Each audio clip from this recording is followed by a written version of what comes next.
Hi guys, I actually managed to breed the Vortex dragon using the Mercury and the Lightning dragon. Mine are both at level 20. Got it pretty quick this time actually, so I thought I would wait to put the egg in the hatchery until I could record.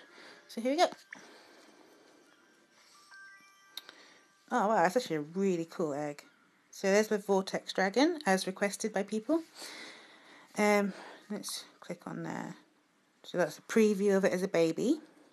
I will come back in 1 day and 22 hours. Also, I've only got one more seal to get in here. I got the seal of dragonfire today. This one's been a pain because they keep wanting me to level up the dragons.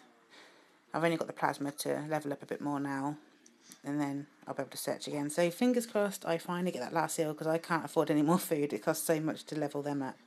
But it's just a quick video really, to let you know that I have the Vortex and to keep your eyes open for when I hatch that.